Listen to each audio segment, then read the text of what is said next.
Hello दोस्तों, good morning.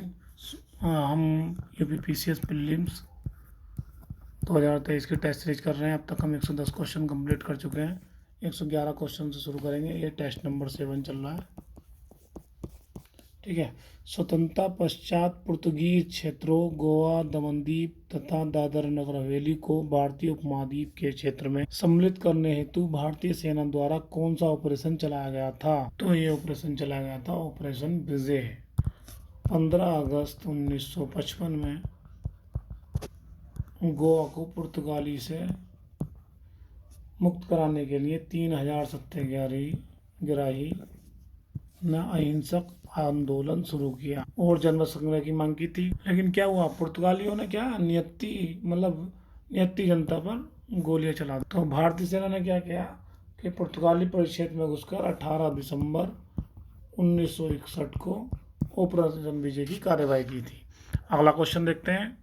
निम्नलिखित में से किन्हें स्वतंत्र भारत का प्रथम आरबीआई गवर्नर नियुक्त किया गया? तो ये किया गया था सीडी देशमुख। ये थे स्वतंत्र भारत के। अगर प्रथम की बात करें तो वो कौन थे? Sir Osborne.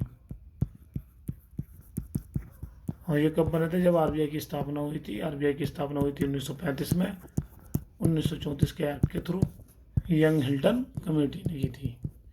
ठीक है। तो स्वतंत्र भारत की बात आए तो सीडी देशमुख, अगर प्रथम की बात आए तो ओसबोर्न स्मिथ। तो इसका ऑप्शन कौन सा होगा? सी ऑप्शन करेक्ट हो जाएगा। नेक्स्ट क्वेश्चन देखते हैं। कांग्रेस के किस गठन ने राष्ट्रीय नियोजन समिति का गठन किया था? तो ये क्या था? हरिपुरा अधिवेशन 1938, जिसकी अध्यक्षता किसने की थी? सुभाष चंद्र बोस ने। और इनकी अध्यक्षता में क्या हुआ था? राष्ट्रीय नियोजन समिति का गठन किया गया था। और इस समिति के अध्यक्ष कौन थे? जवाहरलाल नेहरू। और इसका उद्देश्य क्या था? इसका उद्देश्य था कि भारत में नियोजन की आवश्यकता और संभावना पर विचार करना। नेक्स्ट क्वेश्चन देखते हैं। निम्नलिखित पंचवर्षीय योजनाओं में से किस एक में भांगड़ा, नागल, दामोदर घाटी, हीराकुंड जैसी बहुउद्देशीय परियोजना की शुरुआत की गई थी? ये शुरुआत में की गई थी प्रथम पंचवर्षीय योजना। ये कब हुई थी? 1951 से 1955 के बीच। किसके मॉडल पर आधारित थी? ये डोमर समृद्धि मॉडल पर आधारित थी। इसकी प्राथमिकता की थी क्या थी? इसकी प्राथमिकता कृषि एवं सिंचाई थी। ठीक है। अगला क्वेश्चन देखते हैं। भारत का प्रथम परमाणु ऊर्जा संयंत्र 1969 में तारापुर महाराष्ट्र में किसके सहयोग से किया गया था? तो ये किया गया था यूएसए के सहयोग से, संयुक्त राज्य अमेरिका के सहयोग से 1969 में तारापुर में के सहयोग से लगाया गया था। अगला क्वेश्चन देखते हैं। निम्न पर विचार कीजिए। उष्ण जलवायु स्थितियाँ, धार्मिक एवं दार्शनिक विचारों की समग्रता और जनसंख्या। निम्नलिखित उपरोक्त में से कौन से भारत की विदेश नीति के प्रमुख निर्धारक तत्वों की इसमें सम्मिलित है? तो ये सारे ही सम्मिलित हैं, ए और बी सी। मतलब ऑप्शन नंबर सी करेक्ट हो जाएगा। और इसके अलावा देखें तो और क्या क्या है इसमें? धार्मिक, राजनीतिक, साम्राज्यों का इतिहास और ज्ञान का विकास, और उष्ण जलवायु स्थितियाँ, धार्मिक दार्शनिक विचारों की समग्रता, जनसंख्या। ठीक है। नेक्स्ट क्वेश्चन देखते हैं। निम्नलिखित कथनों पर विचार करें। गुट निरपेक्ष आंदोलन का प्रथम शिखर सम्मेलन वर्ष 1961 में बेलग्रेड में हुआ। बिल्कुल ठीक। इसी सम्मेलन में हिंद महासागर को शांति क्षेत्र से घोषित करने का प्रस्ताव पारित किया था। ये इस सम्मेलन में नहीं किया था, ये चौथे में किया था। और चौथा सम्मेलन कहाँ हुआ था? ये हुआ था 1973 में अल्जीरिया के अल्जीरियस में, और वहीं ये प्रस्ताव पास किया था। नेक्स्ट देखते हैं। भारतीय इतिहास के संदर्भ में निम्नलिखित घटनाओं पर विचार कीजिए। कामागाटामारू घटना ये कब हुई थी? 1914 में, प्रथम विश्व युद्ध के दौरान। और ये गांधी जी का भारत आगमन कब हुआ था? 1915 में। होम रूलिंग कब हुआ था? 1916 में। 1, 2, 3। तो सी ऑप्शन इसका करेक्ट हो जाएगा। और अभी हाल ही में कनाडा में एक रोड का नाम कामागाटामारू रखा गया है। नेक्स्ट क्वेश्चन देख रहे हैं। गलत सम्मिलित है। संगठन और स्थापना वर्ष देखें। इंडियन लीग की स्थापना कब ये हुई थी? 1875 में। यही ऑप्शन सही हो जाएगा। और लैंड होल्डर सोसाइटी 1838, बंग प्रकाशक सभा 1836, बंग ब्रिटिश इंडिया सोसाइटी 1843 में। नेक्स्ट क्वेश्चन देखते हैं। निम्नलिखित में से भारत और किस देश के मध्य सीमा विवाद को हल करने के लिए वर्ष 1962 में कोलंबो समझौता योजना लाई गई थी? ये लाई गई थी भारत और चीन के मध्य। इनके मध्य सीमा विवाद सुलझाने के लिए वर्ष 1962 में 6 अफ्रीकी एशियाई देशों में कोलंबो समझौता योजना प्रस्तुत की थी। तो चीन ने क्या कहा था कि वह पश्चिमी क्षेत्र से अपनी सीमा कितने किलोमीटर, 20 किलोमीटर हटा ले। चीन से ये चीज़ कहा कि 20 किलोमीटर हटा ले, लेकिन चीन ने अस्वीकार करके ये योजना को असफल बना दिया था। ठीक है, अगला क्वेश्चन देखते हैं।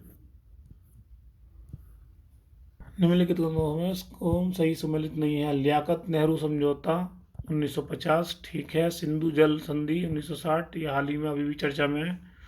ताशकंद समझौता 1966। शिमला समझौता हुआ था 1972, भारत और पाकिस्तान। ये क्या हुआ था? वर्ष 1971 में बांग्लादेश को मुक्ति इनके विवादों को समाप्त किया इन्होंने। विवादों को समाप्त करने के लिए ये समझौता किया था। कब किया था? 1972 में। गंडमक्की संधि का संबंध निम्नलिखित में किस युद्ध से है? तो यह है द्वितीय आंग्ल अफगान युद्ध। ये कब हुआ था? लॉर्ड लिटन के टाइम पे हुआ था, 1870 से 1880 के मध्य। किस किस के मध्य हुआ था? शेर अली एंड अंग्रेज। और इसी समय ये गंडमक्की संधि हुई थी। अगला क्वेश्चन देखते हैं।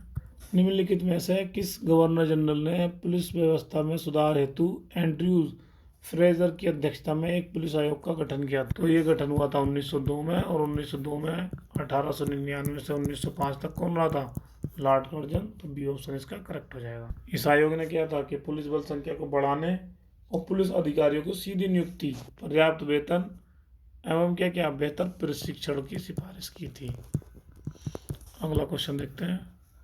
निम्नलिखित में से कौन सा एक असहयोग आंदोलन के संबंध में सत्य है? इस आंदोलन के संबंध में महात्मा गांधी जी द्वारा एक वर्ष में स्वराज का नारा दिया गया था। बिल्कुल ठीक है। इस आंदोलन में 1 करोड़ रुपए के तिलक स्वराज फंड की स्थापना की थी। बिल्कुल सही है। भारतीय राष्ट्रीय कांग्रेस के नागपुर अधिवेशन में इस आंदोलन का प्रस्ताव पारित किया था। ये भी ठीक है, मतलब डी ऑप्शन इसका करेक्ट हो जाएगा। नेक्स्ट क्वेश्चन देखते हैं। निम्नलिखित युग्मों में से कौन सा एक सही नहीं है? फरेजी आंदोलन कब हुआ था? 1819 में। कहाँ हुआ था? ये हुआ था फरीदपुर, बंगाल में। और किसने किया था? शरीफुल्लाह दादू मियाँ ने। और ताइनू आंदोलन कब हुआ था? ये हुआ था 1839 में। यही सही हो जाएगा। कहाँ हुआ था? ढाका में। और करामत अली ने कराया था। अलीगढ़ आंदोलन कब हुआ था? 1875 में। सर सैयद अहमद खान ने किया था। अहमदिया आंदोलन कब हुआ था? 1889 से 90 के बीच है। कहाँ हुआ था? फरीदकोट में। गुलाम अहमद ने कराया था। ठीक है, अगला क्वेश्चन देखते हैं। अब 25 क्वेश्चन करंट के चलेंगे इसमें। अगस्त 2022 में संपन्न बहुराष्ट्रीय अभ्यास पिंच ब्लैंक 2022 के संबंध में निम्नलिखित कदमों पर विचार करें। यह रॉयल ऑस्ट्रेलिया नेवल फोर्स द्वारा आयोजित एक द्विवार्षिक एंड बहुराष्ट्रीय युद्धाभ्यास। तो ये रॉयल ऑस्ट्रेलियन नेवल नहीं है, ये एयर फोर्स द्वारा आयोजित है। ठीक है, तो ए ऑप्शन गलत हो जाएगा 1 नंबर। इसका आयोजन डार्विन ऑस्ट्रेलिया में किया गया। ये बिल्कुल ठीक है, तो इसका ऑप्शन बी करेक्ट हो जाएगा। तो ध्यान रखना है, रॉयल ऑस्ट्रेलियन एयर फोर्स द्वारा और बहुराष्ट्रीय भी है और द्विवार्षिक है। ठीक है, अगला क्वेश्चन देखते हैं। निम्नलिखित में से किन 2 भारतीय राज्यों ने पुराने सीमा विवाद को सुलझाने के लिए नामसाई घोषणा कर हस्ताक्षर किए हैं? तो किसने किए? वो अरुणाचल प्रदेश और असम ने।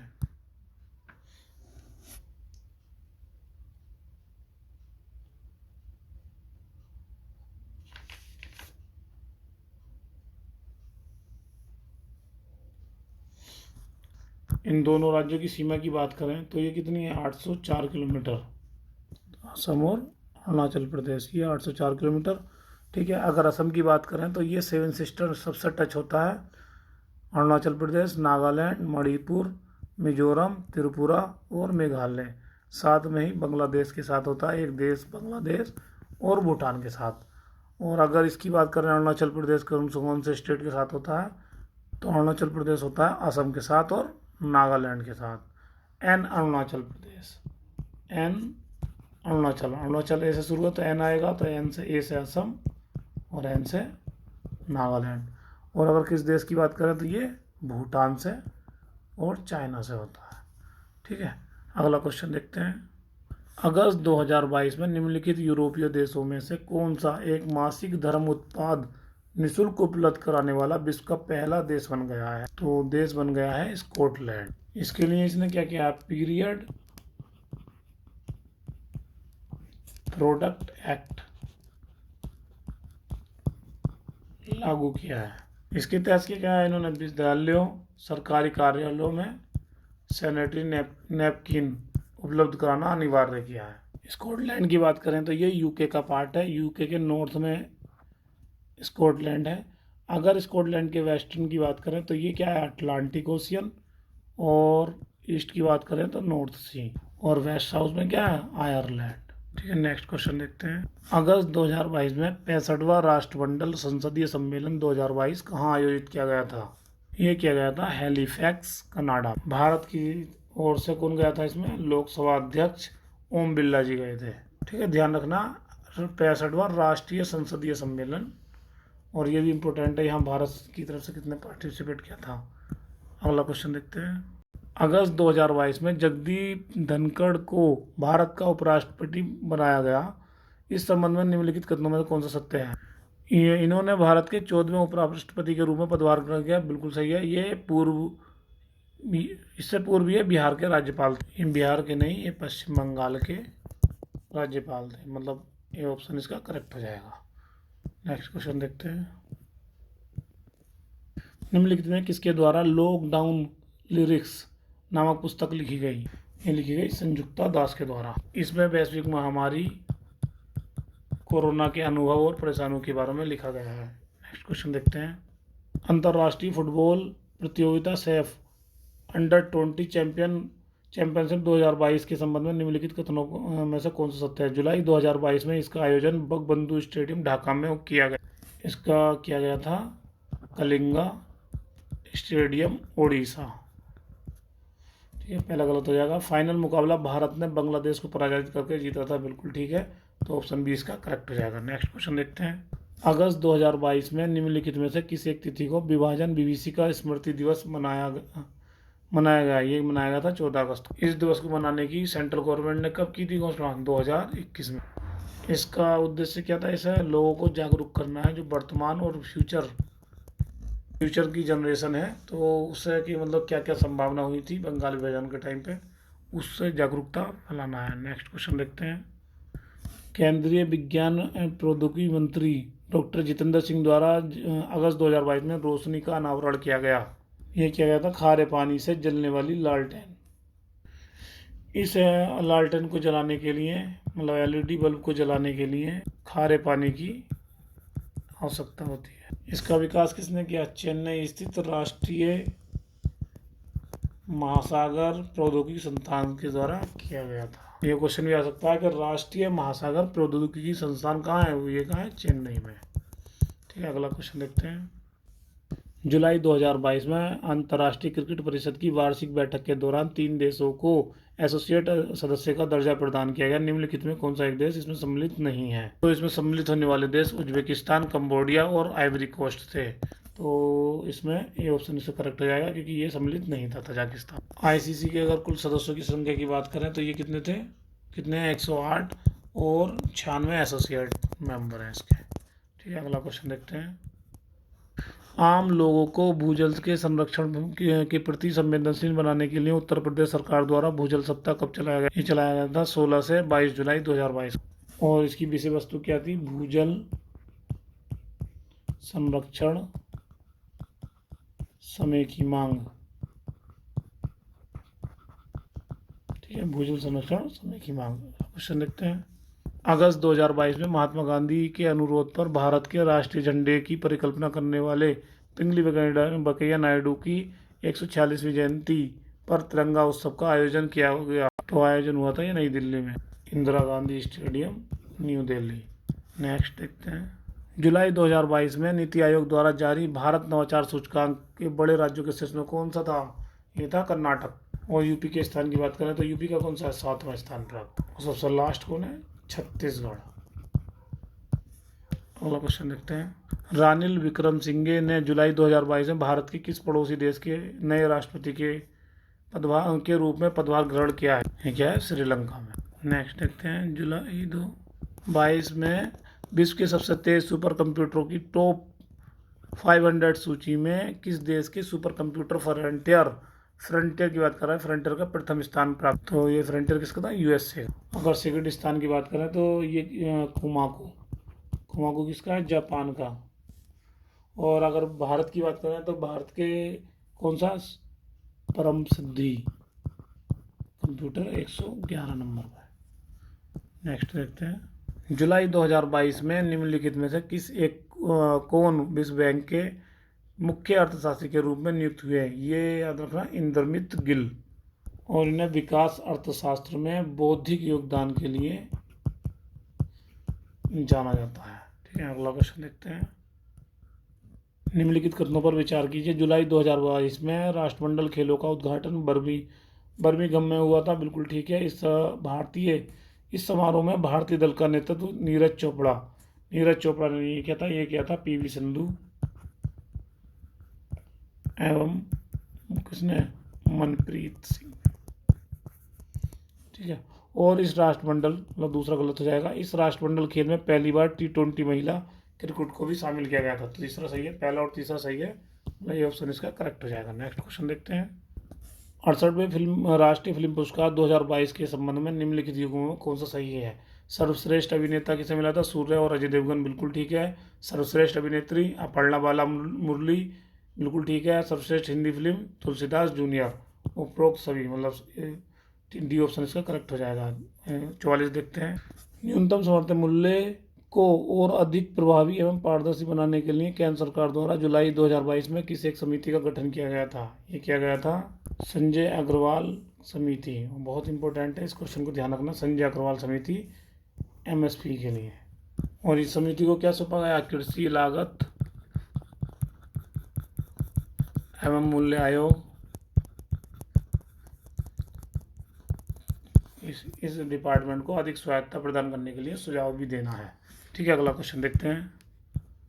जुलाई 2022 में निम्नलिखित में किन्हें नेशनल स्टॉक एक्सचेंज का नया प्रमुख नियुक्त किया गया है। तो ये किया गया है आशीष कुमार चौहान। जुलाई 2022 में चर्चा में रहा जेरूसलम डिक्लेरेशन इजराइल और किस देश के मध्य हस्ताक्षरित एक रणनीतिक समझौता है। ये किसके अमेरिका के। ठीक है अगला क्वेश्चन देखते हैं। जुलाई 2022 में उत्तर प्रदेश में बुंदेलखंड एक्सप्रेसवे का उद्घाटन प्रधानमंत्री नरेंद्र मोदी द्वारा जालौन से किया गया। इस संबंध में निम्नलिखित कथनों पर विचार करें और सत्य कथन का चयन करें। ये एक्सप्रेसवे 296 किलोमीटर का लंबा है, ये सही है। ये 7 जिलों से होकर गुजरता है, ये भी ठीक है। ये 6 लेन एक्सप्रेसवे है। ये अभी फिलहाल तो 4 लेन है, जो आगे बढ़ाकर 6 लेन बनाया जाएगा। तो एक और 2 सही है, सी ऑप्शन इसका करेक्ट हो जाएगा। 7 जिले देख लेते हैं कौन कौन से हैं। चित्रकूट, महोबा, बांदा, जालौन, हमीरपुर और औरैया इटावा। ठीक है अगला क्वेश्चन देखते हैं। जुलाई 2022 में टाइम पत्रिका द्वारा जारी list of world's 50 greatest place of 2022 में किन 2 भारतीय शहरों को सम्मिलित किया गया। तो ये किया गया था अहमदाबाद और केरल को। अगला क्वेश्चन देखते हैं। विश्व आर्थिक फोरम द्वारा जारी जेंडर गैप रिपोर्ट 2022 में भारत का स्थान रहा था 135। फर्स्ट की बात करें तो फर्स्ट में रहा था आइसलैंड। नेक्स्ट क्वेश्चन देखते हैं। संयुक्त राष्ट्र द्वारा जारी वर्ल्ड पॉपुलेशन प्रोस्पेक्ट रिपोर्ट 2022 में किस वर्ष तक भारत को विश्व के सबसे अधिक आबादी वाले देश के रूप में चीन से आगे निकल जाना अनुमानित किया गया है। तो ये किया गया था वर्ष 2023 तक। दोस्तों यहाँ हमारा टेस्ट नंबर 7 कंप्लीट हो चुका है। नेक्स्ट टेस्ट है 50-50 चलेगा, क्योंकि इस टेस्ट में कभी 10 कभी 20 एक टुकड़ों में चला है टेस्ट नंबर 7। लेकिन नेक्स्ट टेस्ट 50-50 क्वेश्चन मतलब 3 पार्ट में आएगा, ये आशा करते हैं। अगले वीडियो में फिर मिलते हैं नेक्स्ट टेस्ट के साथ, टेस्ट नंबर 8। धन्यवाद।